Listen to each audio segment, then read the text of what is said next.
ज़िंदगी आसान नहीं है। बिस्मिल्लाहिर्रहमानिर्रहीम। अस्सलामुअलैकुम वरहमतुल्लाहि वबरकातुहू। अमूरे ख़ानादारी में खुश आमदीद। एक बहुत ही प्यारी सुबह, एक बहुत ही प्यारे दिन और अपने रब्बुल आलमीन की बहुत बड़ी रहमत के उम्मीदवार बनते हुए हम अपनी वीडियो का आगाज़ करते हैं। ये जो आप क्लिप देख रहे हैं ये संडे वाले दिन के क्लिप हैं जब मैं गई थी लंडा बाज़ार। तो मैंने वहाँ पर कुछ वीडियो शूट की थी जो मैंने आपके साथ शेयर की है और मैं कुछ सामान लेके आई थी। आज इस सामान के बारे में मैं आपको बताऊंगी कि मैंने वहाँ से कुछ कप लिए थे और मेरी जो बेटी है वो अब काम करना सीख रही है तो मैंने एक कटर लिया था ताकि जो आलू और सेब या सब्ज़ी वगैरह छीलने में मदद आ सके। मैं तो इसको कटर ही बोल रही हूँ, पता नहीं आप इसे क्या कहते होंगे। और ये हैं वो कप जो मैंने कल भिगो दिए थे। इन्होंने अच्छी तरह से पानी पी लिया है। ये तकरीबन कल से डूबे हुए थे इस पानी में और इस वक्त वाकई जो इनकी आवाज़ है, जो एक इनकी खनक होती है ना, वो चेंज हो चुकी है। तो ये काफ़ी हद तक पानी में भीगे रहे हैं तो मैं इनको पानी से निकाल रही हूँ और ये काम मैंने खुद ही करना ज़्यादा बेहतर समझा है क्योंकि जो पानी है ना वो बहुत ज़्यादा ठंडा हो गया है। मेरी बेटी को ऐसे छोटे छोटे कामों का ना बहुत ज़्यादा शौक़ होता है, लेकिन मैंने कहा कि नहीं, ये काम मैं खुद ही करूँगी क्योंकि पानी बहुत ज़्यादा ठंडा है। और बच्चे जो बहुत छोटे छोटे से बच्चे हैं स्कूल से आते हैं इतनी ठंड में, तो बस फिर यही कोशिश होती है कि उनको जल्द से जल्द बिस्तर में बिठा के तो गर्माइश आ जाए थोड़ी सी, और उसके बाद उनको ट्यूशन और घर के में जो मिला होता है काम वो भी उन्होंने करना होता है। तो बस फिर जब मेरी बेटी स्कूल से आई तो आज ना वो बहुत ज़्यादा खुश थी क्योंकि उसको एक गिफ्ट मिला था। ये गिफ्ट दिया था उसकी स्कूल की एक फ्रेंड ने। और ये देखें उस बच्ची ने कितनी प्यारी ऊपर मतलब जो ये कार्ड बना के लगाया हुआ है और ये सारी ड्राइंग उस बच्ची ने खुद की है। ये मेरी बेटी की एक फ्रेंड है, उन्होंने मेरी बेटी को गिफ्ट दिया था। मेरी बेटी की बर्थडे थी तो बर्थडे हम सेलिब्रेट नहीं कर पाए क्योंकि सर्दी बहुत तेज़ है और 2 जनवरी की थी। उस वक़्त हम अपने मायके में थे और आपको पता है कि छोटी सी एक मुन्नी आई थी हमारे मेरे भाई के घर, तो वो काफ़ी बीमार थी। तो मेरी बेटी को फिर मैंने समझाया कि हम आपकी बर्थडे ज़रूर सेलिब्रेट करेंगे लेकिन थोड़ा सा वक़्त आप गुजार लें। फिर जब स्कूल शुरू हुए तो फिर दोस्तें आपस में बात करती हैं बर्थडे वगैरह की, तो फिर इसने अपनी सालगिरह के बारे में बताया होगा तो इसकी ना फ्रेंड ने इसको गिफ्ट दिया। तो मेरी बेटी घर आई तो बहुत ज़्यादा खुश थी और मुझे गिफ्ट वगैरह दिखा रही थी। एक पेन था बहुत अच्छा सा और कुछ ये खाने पीने वाले जैसे कि बच्चों की चीज़ें होती हैं। घर पे वालिदैन हर चीज़ बच्चों को लेके देते हैं लेकिन एक गिफ्ट मिलना ये बहुत ज़्यादा खुशी की बात होती है। और मैंने भी बिल्कुल नाराज़गी का इजहार नहीं किया क्योंकि यही बचपन की छोटी छोटी सी एक यादें बन जानी है मेरी बेटी की ज़िंदगी में। जब वो बड़ी हो जाएगी और इस उम्र से गुज़र जाएगी तो फिर उसको बहुत अच्छा लगेगा अपनी इन सब बातों, इन सब चीज़ों को याद करके कि बचपन कितना अच्छा होता है जब छोटी छोटी चीज़ों से ही खुशी मिलने लग जाती है और किसी की बड़ी बड़ी बात भी हम 1 मिनट में भुला देते हैं। तो यही बचपन है। इसके अंदर जो ये गिफ्ट था मेरी बेटी ने इसे खोला तो वो बहुत खुश थी। इसके अंदर सारी बच्चों की फेवरेट चीज़ें थी और देखिए इसके अंदर एक ये 50 का नोट भी था। इसका भला क्या तुक था गिफ्ट में, लेकिन बच्चे हैं, चलो उन्होंने इतने प्यार से दिया है तो उनका बहुत शुक्रिया जिन्होंने इतनी मोहब्बत से मेरी बेटी को गिफ्ट दिया। और हम भी बेटी की सालगिरह जो है वो सेलिब्रेट करेंगे लेकिन थोड़ा सा मौसम ठीक हो जाए क्योंकि मेरी बेटी चाहती है कि घर पे नहीं कहीं बाहर इसकी बर्थडे सेलिब्रेट की जाए। तो अब ये देखें मैं पानी गर्म कर रही हूँ क्योंकि शिद्दत की सर्दी है और आटा गूंदने के लिए पानी को हल्का सा गर्म कर लिया है क्योंकि सर्दी बहुत ज़्यादा है। उंगलियां जो है ना वो ऐसे हो जाती हैं जैसे कि बर्फ़ जम जाती है हाथ में, क्योंकि जो सूरज चाचा है वो तो छुपे बैठे हैं, बिल्कुल अपना रुख रोशन दिखाने को तैयार नहीं हैं। कपड़े जो हैं वो धो के ड्रायर करके डाले हुए भी 3-3 4-4 दिन गुजर जाते हैं लेकिन कपड़े खुश्क होने का नाम ही नहीं ले रहे हैं क्योंकि सूरज तो निकल ही नहीं रहा है और ठंड इतनी ज़्यादा है, इतनी ज़्यादा है।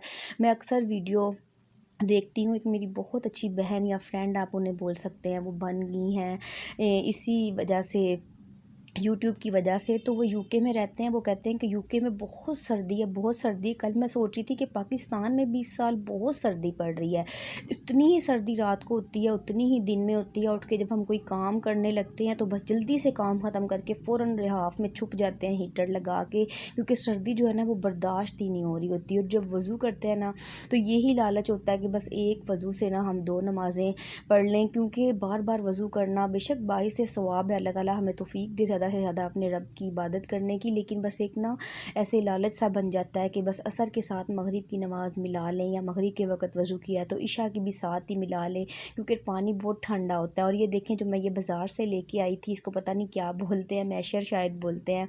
तो जब ये हम आज से तकरीबन 1.5 साल पहले ना, मेरी छोटी सिस्टर है माशाल्लाह, वो शादीशुदा है, अपने घर पे हैं, तो वो बोल रही थी आप भी ये मैशर ले लें। मैं उससे कहती ये क्या आपने चाव चोंचले शुरू किए हुए हैं, हम तो अपनी अम्मी को जिस तरह बचपन में देखा था, नमक मिर्चों वाला जो डंडा, उसको 2 डंडे लगाए, सब्ज़ी हम कूट के और फ़ौरन ही हम बस पराठों में भर लेते हैं, ये क्या है, मुझे तो ये पसंद नहीं है। अगले दिन हम बाज़ार गए तो बच्चों के बाबा बोलते हैं, मैं ना वो कटर मेरे ख्याल से उसको बोलते हैं, मैंने वो लेना था कि मेरी बेटी को ना सब्ज़ी वगैरह छीलना मैं सिखा रही हूँ ना, तो मैं कहती चले छुरी हाथ में लग जाती है, इस कटर से आलू या सेब या कोई भी ऐसी चीज़ जो बच्चे छील पाए वो ना छील लिया करेगी।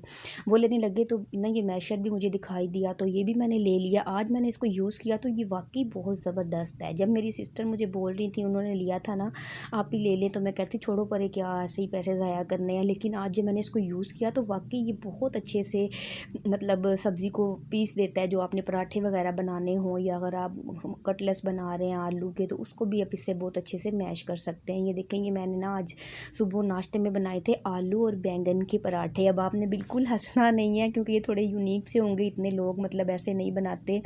मैं ना हर चीज़ का पराठा बना लेती हूँ, मेरी अम्मी भी माशाल्लाह बना लेती थी। मैं साग का पराठा, पालक का बना लेती हूँ, माश की दाल का खुश्क जो बनी होती है उसका पराठा भी बना लेती हूँ। तो बस ये ना नाश्ते में ना रोज़ाना नान, चने, अंडे पराठे, अंडे ब्रेड खा खा के ना दिल जो है ना वो उकता जाता है। तो ये देखिए, मैं इतने अच्छे से पराठे बनाने का मैंने सोचा था कि मैं चूल्हे पे बनाऊंगी, लेकिन जैसे ही गैस गई, मैंने तवे को शिफ्ट किया है सिलेंडर पे, तो देखें क्या हाल हो गया रोटी का। हमें ना इतनी ज़्यादा आदत हो चुकी है सुई गैस वाले चूल्हे की, कि सिलेंडर पे अच्छे से रोटी बन ही नहीं रही होती। पता नहीं क्यों सिलेंडर की आंच दरमियान में लग रही होती है, एक तरफ से सही पक जाता है, दूसरी तरफ से टूट जाता है या कच्चा रह जाता है पराठा। ये इतने मज़े के और क्रिस्पी पराठे बनते हैं, ये भी मज़े के ही बने थे, लेकिन ना थोड़ा सा मुझे परेशानी का सामना करना पड़ा था गैस की वजह से। क्योंकि ना ये कितनी प्यारी, मैंने पराठा जो था वो तवे पे डाला, जैसे ही साइड चेंज की, देखें एक तरफ से ये जल चुका है। तो दिल बहुत ही ज़्यादा ना मतलब उदास सा हो जाता है कि हम इतनी मेहनत कर रहे होते हैं और इतनी मोहब्बत से बना रहे होते हैं। सिर्फ एक वाहिद ये वाला पराठा था जो कुछ कदरे बेहतर पक गया था मेरे हिसाब से, क्योंकि इसको मैं बहुत ही, सारे पराठे मैंने बहुत एहतियात से बनाए थे, लेकिन पता नहीं क्यों एक कभी कच्चे रह जाते हैं या कभी एक तरफ से जल जाते हैं। कोई बात नहीं, कुछ दिनों में जब गैस बहाल हो जाएगी तो सुई गैस, तो फिर इंशाल्लाह अच्छे अच्छे मज़े मज़े के पकवान बनेंगे। अभी भी मज़े के ही बन रहे होते हैं, लेकिन ना बस थोड़ी सी कोफ्त और बेजारी सी हो रही होती है ना सिलेंडर से। एक तो भाप बहुत उड़ रही होती है, और दूसरा इसकी आंच की समझ नहीं आ रही होती। तकरीबन हर एक ही खातून खाना की मुझे लगता है कि आजकल यही प्रॉब्लम है, सिलेंडर पे नाश्ता बनाना या दोपहर का खाना बनाना ना बहुत ही मुश्किल लग रहा होता है। तो बस फिर मैंने भी एक एक करके बड़े ही एहतियात से पराठे बना लिए। ये आलू और बैंगन की सब्ज़ी के पराठे हैं, जो कि बहुत ही लजीज बनते हैं। आप भी अपने घर में ज़रूर एक दफ़ा बना के ट्राई कीजिएगा। बस आपने ये ध्यान रखना है कि जो आलू और बैंगन की सब्ज़ी है ना, वो ठंडी होनी चाहिए। आलू और बैंगन हमने शाम में बनाए थे, और ये सुबह नाश्ते में मैंने इसके पराठे बनाए। और आटा जो है ना, वो अगर गंदम के अलावा जो दूसरा बाज़ार वाला ठेले वाला आटा होता है ना, उससे बनाएंगे तो बहुत मज़े के बनेंगे। मेरा ये गंदम वाला आटा था, ये बहुत सॉफ्ट और थोड़े क्रिस्पी बने थे, लेकिन बहुत ही लजीज बने थे। उसके बाद थे बस घर के काम काज, जैसा कि आपको पता है कि सर्दी बहुत है, तो बस फिर जल्दी जल्दी सारे जो थे ना बर्तन वगैरह वाश कर लिए, और पूरा किचन का जो काम था ना वो झटपट मैंने ख़त्म कर लिया। क्योंकि छोटी सी बच्ची है, वो भी अपनी मामा के साथ साथ ही घूम रही होती है इतनी ठंड में, और जब भी काम करें तो बस फिर मानों का फीडर बनाना मुझे बिल्कुल भी नहीं भूल रहा होता। क्योंकि बच्चे तो चले जाते हैं स्कूल में, और ये छोटी बेटी घर पे होते हैं, तो बस फिर बार बार फीडर और बार बार वाशरूम में, पोटी ट्रेनिंग आजकल चल रही है, इसके पैम्पर छुड़वा के मैं इसको बार बार वाशरूम में ले जाती हूँ। तो बस यही था मेरा आज का एक व्लॉग, एक मॉर्निंग रूटीन जो मैंने आपके साथ शेयर की। अगर आपको मेरी वीडियो अच्छी लगे तो इसको ज़्यादा से ज़्यादा शेयर कीजिए। अगर आप मेरे चैनल पर नए हैं तो प्लीज़ मेरे चैनल को सब्सक्राइब भी ज़रूर कर लीजिए, बेल आइकन के बटन को प्रेस कीजिए, ताकि हर नई आने वाली वीडियो का नोटिफिकेशन आप तक पहुँचता रहे।